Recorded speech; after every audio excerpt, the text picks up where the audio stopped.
What's up, everyone? Welcome to another edition of the Fanatics View Hockey Show. My name is James Lynch. Great having back, fresh off a nice trip to Barcelona, Troy Noak here on the program. You can follow him on Twitter. I'm still going to call it Twitter, Troy. As far as I'm concerned, it's X just sounds too weird. You can follow him on there, NHL_SOG_guy. Troy, what's up? How's everything? Everything is fantastic. I can't believe the Columbus Blue Jackets blew that game in catastrophic fashion versus the New York Islanders the other day. But you know what? I'm excited to see what they've got to get back on track tonight.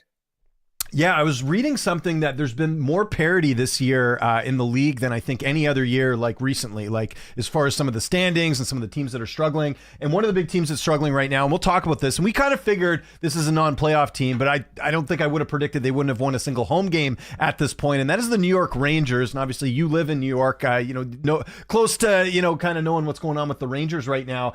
They get shut out by the Hurricanes yesterday, 3-0. Again, this is a team that is near the bottom of the Eastern Conference as we're looking at some of the scores from last night. What do you think's going on? Like, I did question them making JT Miller captain. I know that was their big trade last year. I don't know if that's resonated with other things, but it just seems like this is a team that is just not able to find any solutions there right now, 6-6-2.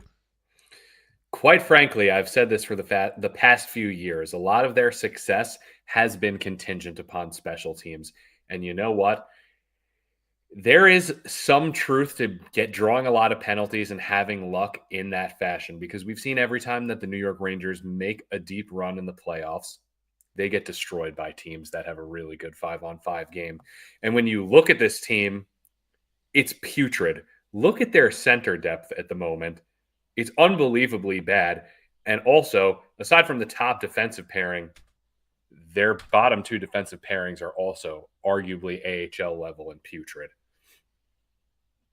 Yeah, and you're not seeing who's the guy they got from? It was Scott Morrow, who they got from Carolina in that trade actually with Keandre Miller. And I don't think he's played much. I think he's in the minors right now. And I know it was sort of a project there, but kind of looking on the other side here with Keandre Miller, I'm not seeing. Am I missing Miller's name on here? What's going on? But anyways, my whole point is, I know the Hurricanes are a good team. They're 8-4 this year, but still, the Rangers. I'm curious to see, because I follow a few people on like the Rangers Twitter side of things, because there's certain accounts that I like following to kind of get like a pulse of the fan base, and people are just furious right now at the Rangers. Like, they're talking rebuild. There's this whole thing with Terry Panarin where he basically came out and said that he wants the highest bidder, but I don't know how much leverage he's going to have considering he hasn't had like the greatest couple of seasons there too. We got our good friend Ghost in the chat, who is a Rangers fan, so I know it's been tough there. I still maintain this. I think the Rangers are the Eastern Conference Canucks at this point. Like, I don't think the Miller trade has helped out anyone. I don't think it's helped out the Rangers that much. I don't think it's helped out the Canucks. The Canucks, obviously, different story. We'll talk about them a little bit as they play Chicago tonight.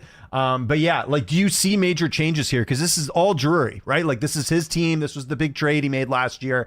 And I'm not seeing a lot of wiggle room in terms of changing this lineup. Do you think there'll be changes? Well, I think what is going to end up happening here with the New York Rangers is it's a ticking time bomb, because they're going to wait until Vincent Trocheck's healthy again. Because let's be real, he's a premium second line center in terms of being defensively responsible and being able to play power play and penalty kill. He's a great player. Without him, that's a realistic reason why the center depth is so bad. But honestly, if he comes back and there's little to no change, because he's also a childhood friend with JT Miller, played with him growing up, they were kind of banking on that chemistry to build off, because those are two heart and soul similar guys. If it doesn't work when he comes back, I think we're going to see some major changes. And I predicted this before the season started. Panarin's going to leave. He's a rather old player. And on top of that, it's the best for the Rangers to let him walk. Yeah, do you think but I mean, if like at this point he's not coming back, do you try and trade him, especially if you're out of, contention, get something for him? I would think that would be the move, right? Yes, but think about how many teams actually need high-end scoring in the playoffs. I feel like a lot of teams really need a fantastic third line. There's not many teams where they need a true game breaker, in my Yeah. opinion. Yeah, no, I would totally agree with that. We're just looking at the standings right now. Again, I talked about the parity here. The Canadians, I'm not super surprised. I mean, they are exceeding expectations in my opinion. I think when we talked when the season started, I did not have them making the playoffs. I thought maybe there'd be some aggression. New Jersey's healthy. This is what happens when New Jersey's healthy. They're going to be really good. Pittsburgh at 8-4 is a bit surprising too. Some of that has been, the schedule. If you look at who they played, the strength of schedule hasn't been that strong. We'll see if they can keep it up. I did see Tristan Jarry the other night did not play so well in one of those losses that they had. But Arthur Silov's good for him. Seems like it's working out there so far. Detroit's playing kind of like a high octane game that seems to be working in their favor.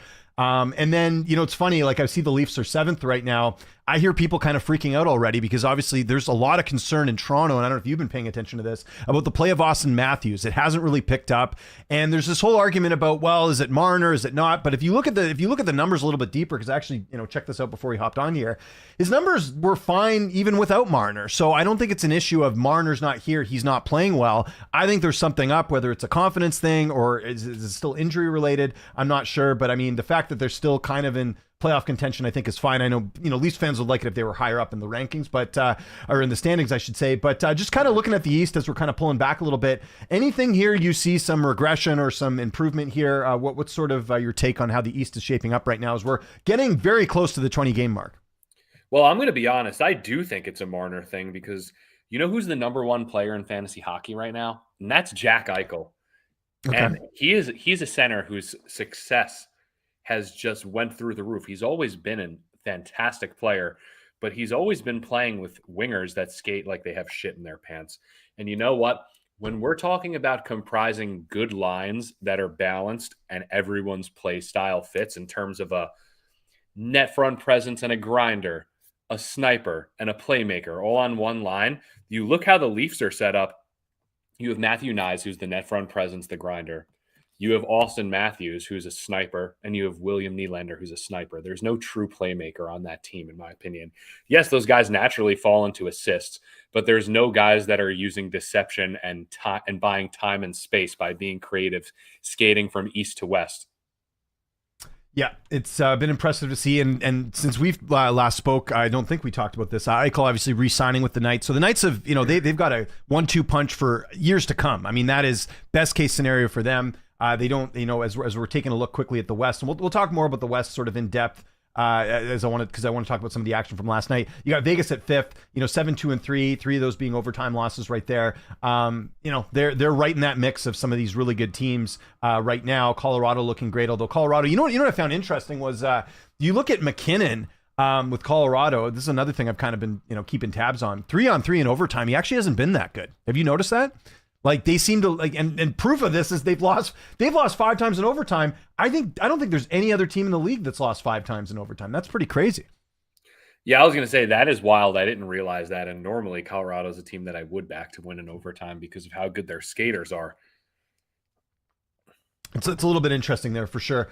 Let's look at some of the action from last night. We'll go through that. We'll kind of look ahead to tonight, and then we'll kind of look more at the Western Conference. But the Bruins getting the win over the Islanders. Bruins have been a bit surprising this year as we're looking at the Eastern Conference standings right now.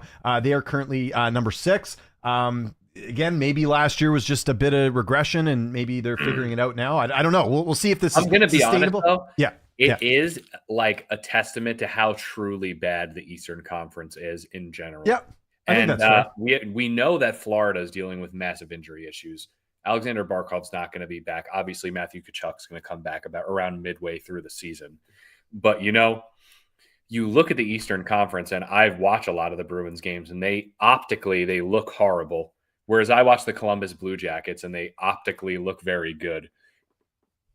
And they're 2 places below them. So what I think is going to happen in this Eastern Conference is no one's really safe, and it's ultimately a gigantic crapshoot because if you go to the standings in the Eastern Conference, there's only there's a few teams that I group together very similarly. Like there's clearly a top tier, in my opinion, with the Montreal, the Devils, and the Hurricanes, but wouldn't be surprised to see Pittsburgh and Detroit fall off down the stretch of the season. Same here. Wouldn't be surprised to see Boston fall off. I don't think this Toronto not consistency is truly a coincidence. Mm-hmm. There's no real difference between any of those teams that I mentioned before and the Philadelphia Flyers. The Islanders I would group in there too. I could see Columbus and the Lightning getting their season together, but also like you see what I'm saying? This is a whole Yeah. bunch of mid teams outside of 3, in my Yeah. opinion. But it kind of goes to what I was saying earlier. I mean, we've never had this much parity. Look at this. Washington, Florida are at the bottom of the league. Florida, we understand, right? The injuries. I mean, it's so hard to overcome that. And then add in the fact they've been to the finals twice in the last couple of years. Like, you're going to run out of steam regardless. So that, again, understandable where Florida is. Washington, we kind of predicted this, actually. We said that, I mean, I didn't predict they'd be this far down, but, if you look at the sort of the underlying numbers from last year, they were kind of punching above their weight, so to speak, right? So Washington being down there is a little bit surprising. Again, the Rangers, Sabres, Senators, I would have thought to be better. Tampa Bay's one, I'm curious because there's been some talk about, is this like the last hurrah? Like, is it just, is this a team that, is starting to regress now, right? Like they were ousted in the playoffs last year. They have Jake Getzel, they have some weapons, but it hasn't really come together. I don't know how Vasilevsky's playing. I haven't really kept tabs on his, save percentage and all that, but what do you make of Tampa Bay? Like, do you think this is, like you were sort of talking about it there, do you see this as a team that will bounce back, or do you think this is, maybe they're the new Nashville? I always believe this team bounces back, and they have Same. historically been a second half of the season kick it into action team, always. And you know what? I feel like Oliver Bjorkstrand, he's on the top power play unit, and he was on the team at the end of last season, and he's slowly going to grow into his role as the one right-handed shot on that top power play unit. And also Braden Point is as well in the bumper. But you know what I'm saying. There is adjustments that have to be made because that top power play unit before Bjorkstrand got there was lacking the right-handed shot, and they were really trying to change and configure things around. And there's a reason why John Cooper is the head coach of Team Canada, and there's a reason why he's the longest tenured coach in the NFL, and I always back him to find the right solutions. Yeah, I'm with you there. I think Tampa will certainly bounce back. Just quickly, because we mentioned the Bruins and Islanders, Matthew Schaefer, my God, he looks unreal. And, again, Islanders, there weren't a lot of expectations this year. Obviously, they traded Noah Dobson. They've been, sort of not, I mean, they're not rebuilding. They got a new GM now. They're sort of going through this transition period, I think would be the best way to put it. Bo Horvat looked awesome. I think he got 2 goals last night. Like, I saw someone on Twitter being like, man, what were the Canucks thinking? Well, they picked the wrong center, obviously. I mean, long term, it would have been better if they kept Horvat, but that's a conversation for another day. But Schaefer looks good, man. Like, I don't remember. I mean, maybe I guess we could look at like, Celebrini or some of these like, top picks, but he looks like NHL ready, like doesn't like, and they're putting him in tougher situations and he's thriving. What have you made of Schaefer? Like, there's even talk that maybe they would look at him for Team Canada. This is my honest opinion. Of course, he looks fantastic. They're giving him the reins because the Islanders defense core is putrid, right? And obviously he's supremely talented, but what I want to see is how he would deal in best on best competition or the actual playoffs. No chance the Islanders sniff the actual playoffs this season.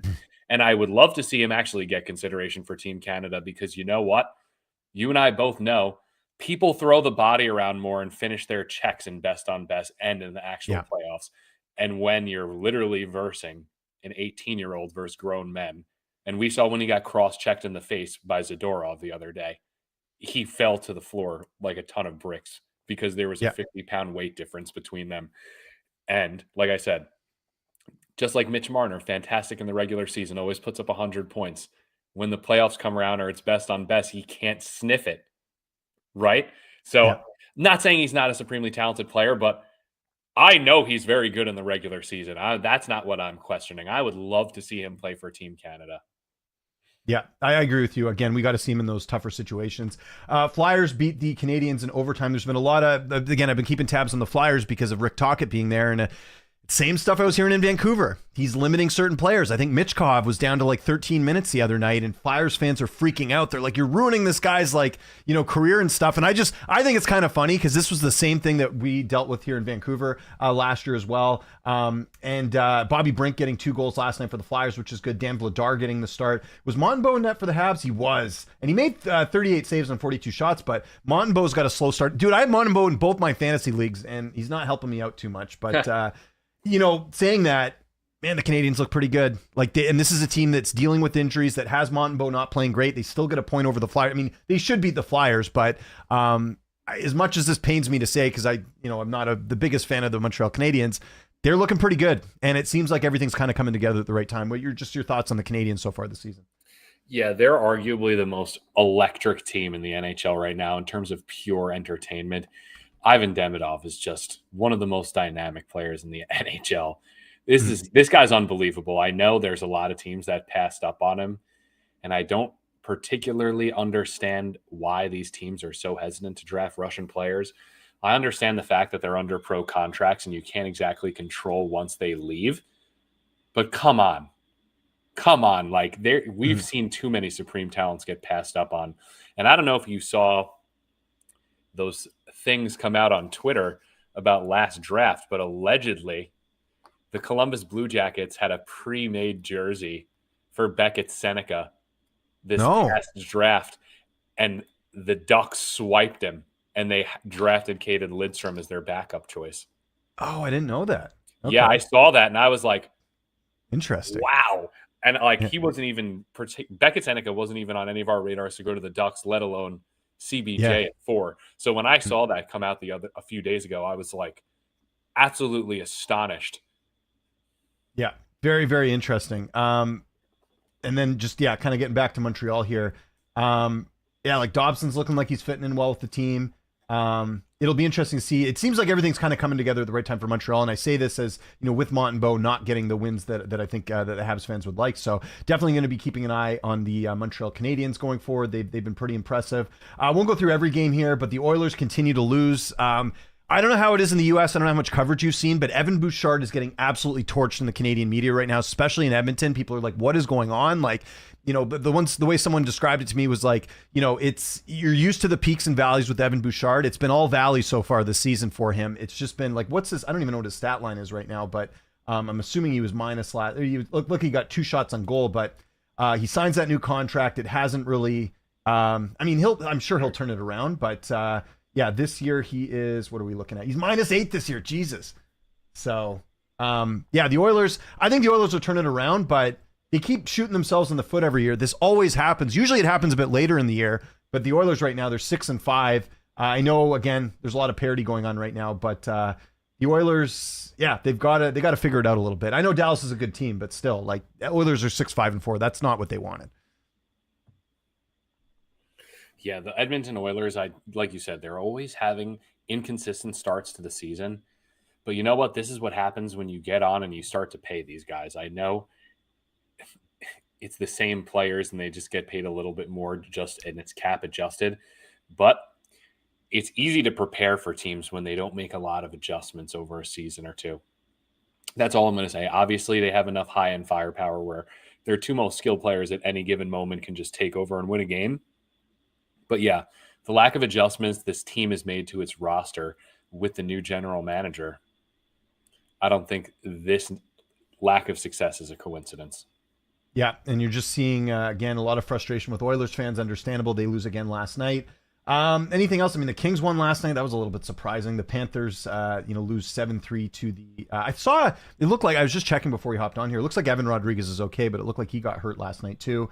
So yeah, a lot of parity going on in the league right now. I know one of the things you and I wanted to get into a little bit was the fantasy hockey side of things. You're a guy who's very good when it comes to prop bets, shots on goal, hence your Twitter account. What are some trends you're seeing sort of early on right now that we should be keeping an eye on for fantasy hockey? Yeah, so I predicted this early. I know it's more or less far gone, but I kind of just want to toot my own horn here. Yeah, go The for it. Joel Quenneville redemption. You and I both discussed this, and you agreed with me. This is one of the most successful coaches in NHL history. Oh yeah. This is a team with a general manager that is an absolute lunatic and is drafting large, big Alexander Barkov-esque players inside.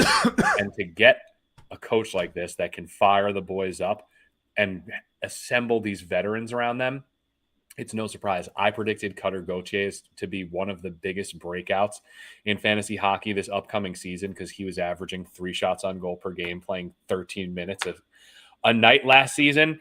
And now he's the second best player. And if you play in a bangers league, better than Nathan McKinnon, Yeah, another that's right. player that's always criminally disrespected in terms of fantasy hockey, which if you drafted him, you're laughing right now, is Adrian Kempe. This is a guy that always goes in like the 3rd or the 4th round, who realistically always returns ADP outperforming. And this is another player that you love, Kiefer Sherwood. If you're playing Banger League format or even a standard Yeah, oh, point league, this guy is lighting it on fire. He's a top 10 asset in a Bangers League. Columbus native Kiefer Sherwood. Yeah.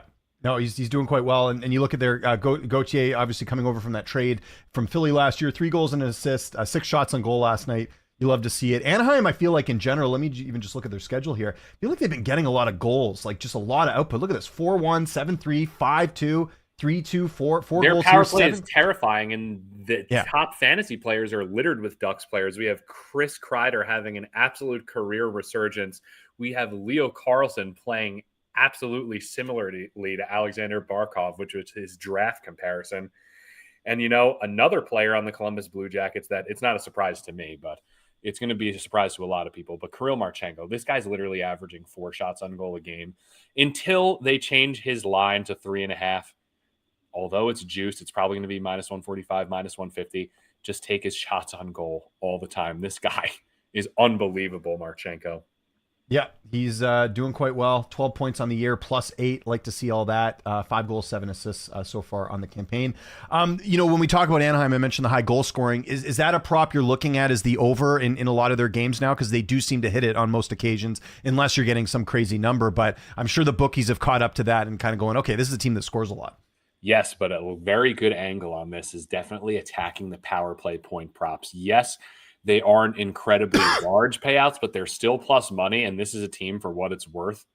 They're drawing a lot of penalties. Yes, it's not something that you could exactly rely on super consistently, but they're getting people in the box because they move their feet. Other teams aren't in good position, and they're skating circles around them, and that is how you draw penalties. And Chris Kreider, for what it's worth, is a greasy net front presence guy.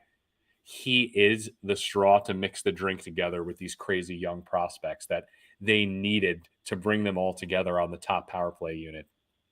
It's a good mix, and I think San Jose's done a similar thing with, obviously bringing in their veterans in the offseason with, Skinner and Klingberg and some of these other guys as well. That's what you like to see to kind of, insulate those younger players there as well. We got our guy Billy in the chat. Sorry, Billy, I forgot to get your comment there. Billy is a St. Louis Blues fan. They did win last night. St. Louis has been hampered by injuries a lot. Or was it last night or the night before? Sorry, it was the night before they won. That was the Oilers game. Yeah, they won 3-2. Pius Suter, man, it's already looking like, I was saying this in our Discord the other day, but man, the Canucks, they're going to regret that move because they basically didn't keep Pius Suter because they wanted to bring in Evander Kane. Evander Kane's been a disaster. He did score, I think, 2 goals the other night, but Pius Suter, another goal, making only $4 million. He's making less than Kane, and he's been way more of an impact player there. The big story with the Blues is the injuries. They did get Robert Thomas back, which is good. He was out for a bit. They still have Jake Neighbors out.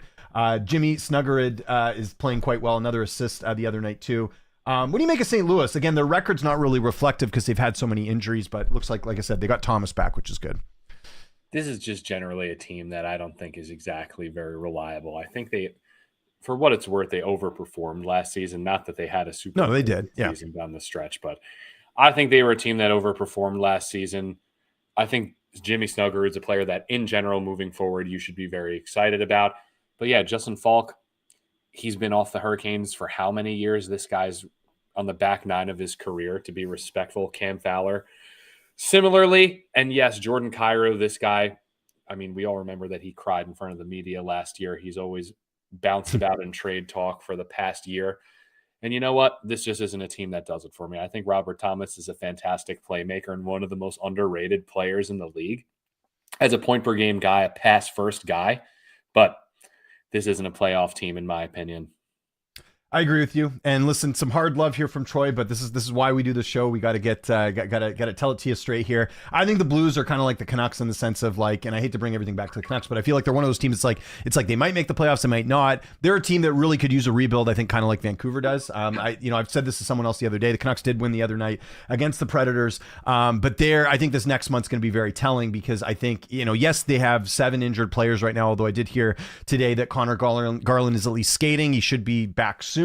I don't think he'll be back. He won't be back tonight, as far as I know, for the game against the Blackhawks.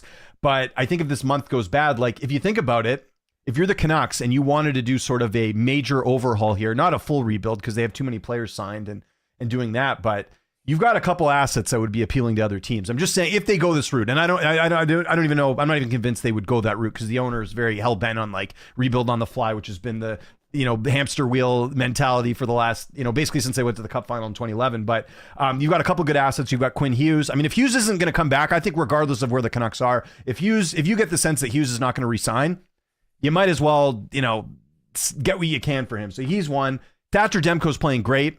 I heard Steve Valiquette the other day. I don't know if you follow his work. He does some really great stuff on like analytics and especially with goaltenders. And he even feels like there's another gear for Demko in terms of how he's playing. But Demko's numbers have been great this year. He looks healthy. He looks great. And then you talked about Kiefer Sherwood. Like a lot of Canucks fans want to re-sign him. I understand that mentality. He's a heart and soul player. He's probably one of the few guys generating offense and landing hits, but think of how valuable he is on the last year of his contract on a very team friendly. I think he's only a couple million a year. So I guess, kind of why I'm bringing this up is because I think for a lot of teams, and we sort of predicted this as the season started, as we're getting into kind of American Thanksgiving, there could be some big changes, or we see teams kind of ride the course. But like we were sort of talking about in the summer, there's going to be teams that are almost going to be forced to figure things out. Nashville's another team where we're starting to hear now, and we've kind of witnessed it. Steven Stamkos, I mean, I think for the sake of everyone, he needs a change of scenery. What do you make of that whole situation? Yeah, respectfully, he just can't skate that well. Similarly to Ovechkin, so he needs. I'm not saying Dylan Strome and Kucherov are on the same level, but he clearly needs a very good skating pass first guy on his line, and currently he doesn't have that. Yeah. I think he needs to go to a team where he can be propped up, and you're right, Nashville just does not have the personnel to do that. With the Canucks, I think it's going to be interesting to see how the next month goes. They're playing Chicago tonight. Chicago's, I mean, I remember last 5 years, it's like, oh yeah, Chicago, like that's a win, right? But Chicago's looking good this year. Where are they in the standings? I don't even remember. They're 12th, but they're still dangerous, and they do pose a threat. Bedard's obviously having a better year there as well. So the Blackhawks are in town tonight. We'll see how that one goes. What do you mean to the Blackhawks? Like, I still feel like they're not like what Anaheim's doing, where they're doing a better job of getting those veterans in there to insulate the players. But at least Bedard's having a good season. Although now we're kind of wondering what's going on with the extension, right? Like there hasn't been any concrete talks about him extending or for how long or whatever. So that's something to monitor, because obviously here in Vancouver, everyone's talking about he's going to come here. So what do you make of the whole Chicago kind of run this year and where they're headed with this season? I'm going to be honest. I don't think this is a super horrendous take, but I think the Spencer Knight redemption season is upon us, and he's playing fantastic. I mean, he was always this very talented goalie, but sometimes these players do need a change of scenery, and he is more or less the reason why they're having the success they're having, because he's not getting a lot of goal support. He's just doing it himself. And I have him in multiple fantasy leagues, and I did a 0 goalie draft strategy in the leagues that I drafted him in, and he's basically playing as a top 12, top 10 fantasy goalie. So, yeah, I think it's fair to say that he's the reason why the Chicago Blackhawks are exceeding a lot of people's expectation. Yeah, just looking at the goalies right now, obviously you can't look at wins because, well, I guess you kind of can. Scott Wedgwood is playing well, but you look at, I wanted to get some numbers here. So Demko, yeah, 0.912, 2.57, that's all right. We're talking about St. Louis. I think Binnington's numbers are not very good, and that's obviously a debate with what's going to happen with the Olympics, because people are like, well, he won you the 4 nations, you got to bring him back.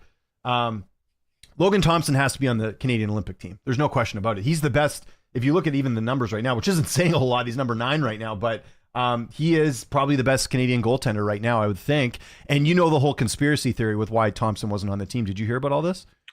Wasn't this because that he didn't want to be back up to one of the other goalies that he was formerly teammates with in Vegas? So it is tied to Vegas, but I don't know if it's that reason. It's that Bruce Cassidy, who's part of that the coaching staff, doesn't like Logan Thompson, and that's part of the reason why they didn't choose him over Adin Hill. So they traded him. So there's apparently some bad blood there. So that's why he was left off, which is silly. And I think at this point, looking how Sam Montembeault's playing in Logan Thompson has to be on that team. There's no question about it. Yeah. I mean, you guys, you did win the 4 Nations face-off, but yeah, I do think you definitely need a boost in between the pipes. That's for sure. And I think that's definitely a strong consideration. The other one I'm wondering about is, I know he hasn't played a ton, but yeah, we'll have to see kind of where they're going to go with the goaltending side of things with Canada. I know I keep bouncing around here, but I'm just looking at these stats. It's very interesting to see like Scott Wedgwood. Like this guy's been a career backup, but now they have the kind of that 1-2 punch in Colorado now with him and Mackenzie Blackwood, who Blackwood's hardly played this year, right? So Yeah. it's been interesting to see. What have oh, I know I was going to ask you because we haven't. Let's talk about Columbus a little bit.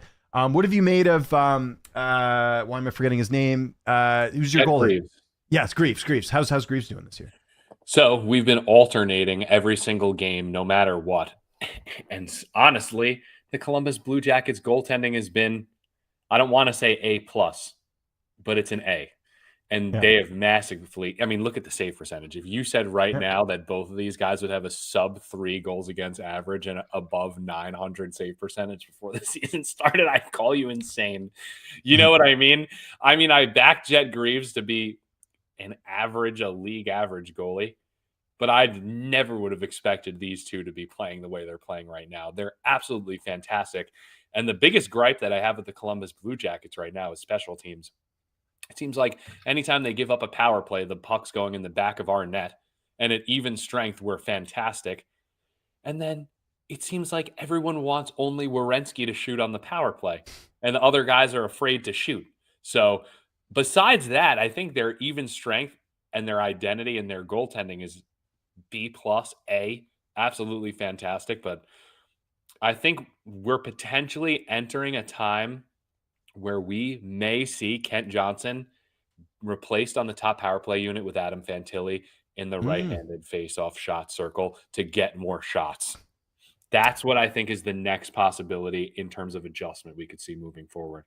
Because at even strength, we're fantastic, but I see it. We need a threat of a shot on the other side. With this in mind, I'm still having the goaltending, stats up here. We've talked about this. If you're Don Waddell, are you taking calls on Merzlikins right now? Absolutely. The way he's playing? Like to me, that's a huge asset for you because we sort of predicted that he wouldn't do very well and he would sort of lose the job, but they're sort of using him as a 1-2 punch with Greaves. I would especially you see some of the teams that could use some goaltending, sell high and get a good return for him. And then you mentioned to me there's some good prospects in the pipeline too from the goaltending side of things, right?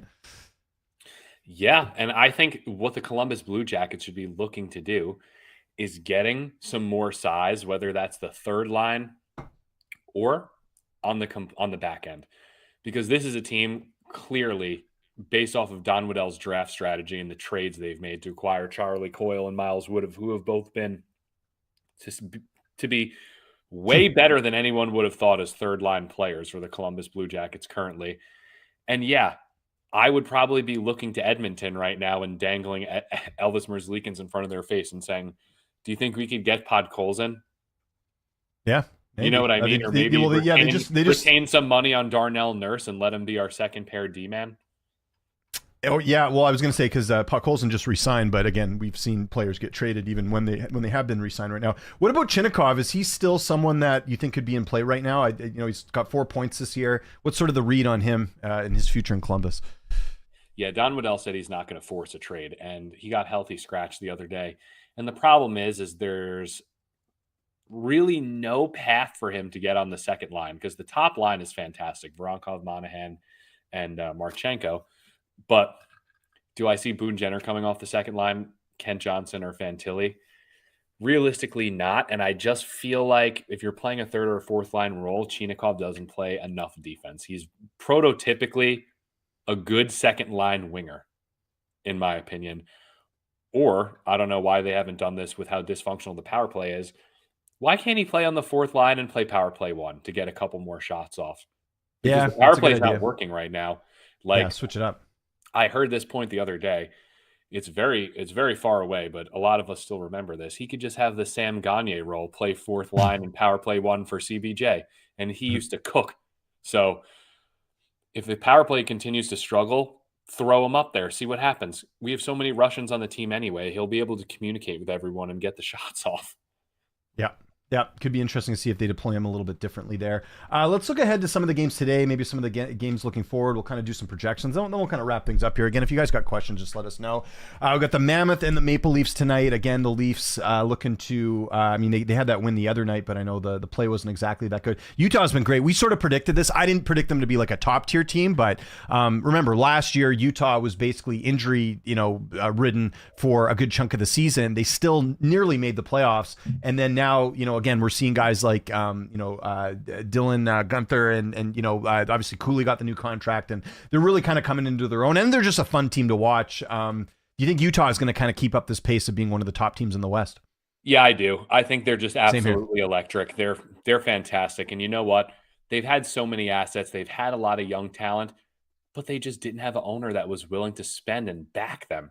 And I think clearly we've seen that this owner, Ryan Smith, has taken initiative to expand the stadium, build up the fan base, really, really help these players get into a good situation to try to build off something. Because as you and I both know, they made the jump from irrelevant to almost good enough, which a lot of teams can do. But they're surging to we're almost good enough to we're making the fucking playoffs. And they're going to make the playoffs. There's no chance they're going to fumble this, barring a catastrophic injury or two. That's my thoughts too. Yep. And then you got the Blues and the Capitals. See if the Blues can build off that win the other night. The Capitals desperately need to win too. Again, two teams that, there's not much really to say. I think the Capitals will be a little bit better, but don't need to go too much up into that.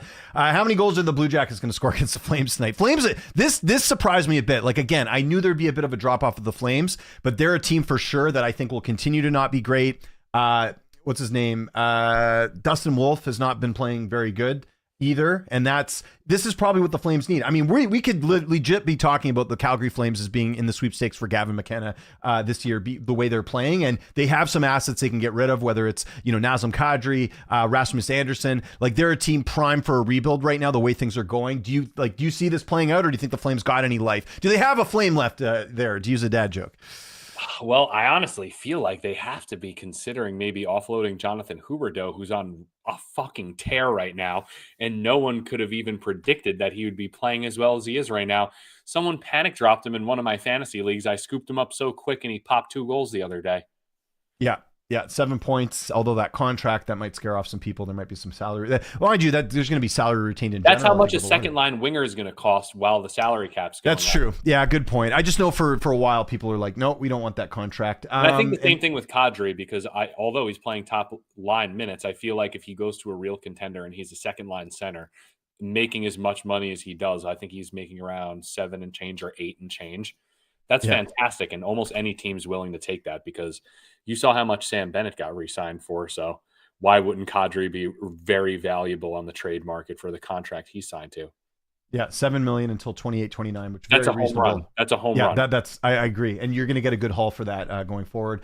The Sharks and the Kraken. This will just be a fun game. Again, Seattle's really come to life this year in the standings. I want to say they're near the top. They're 7. I know they dropped a little bit, but still 6-2.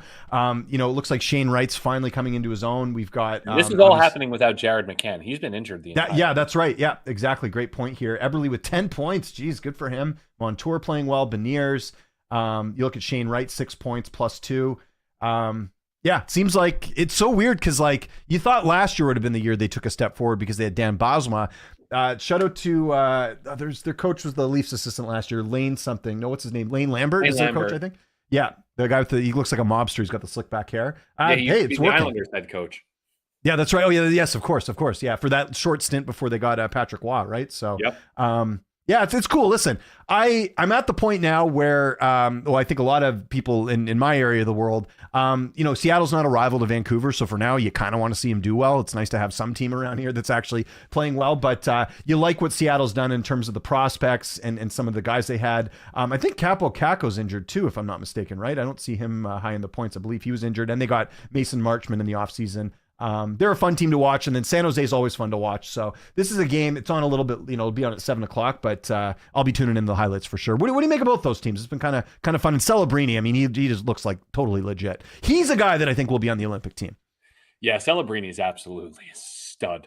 I think a lot of people have seen that viral clip of him and Seider just absolutely going at it, and it was quoted as Crosby level competing. Yeah, I think a lot of us see the resemblance there because he's not exactly that big. He's very, to put it nicely, stout. He's not exactly the tallest guy, but he's also not an absolute toothpick. And yeah, he's standing up to a guy that's 6'5" and trying to wipe his face into the ice. And I thought that was awesome.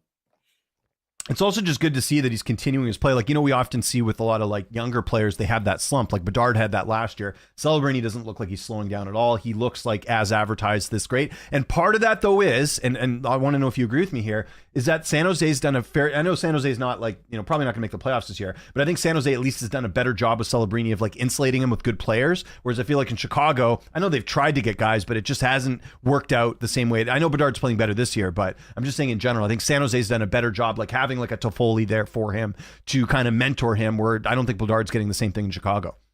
Yeah, Mike Greer, honestly, fantastic work over the past few years, getting rid of Timo Meier on an expiring contract and getting an absolute haul in return. On top of that, he was able to give Erik Karlsson the reins to have a career 100-point season and flip him with a terrible contract. And you know what? He was able to draft well on top of that. And like you said, put these young players in a good situation to develop, because as we all know, not many teams are bad at drafting. A lot of teams are bad at developing players.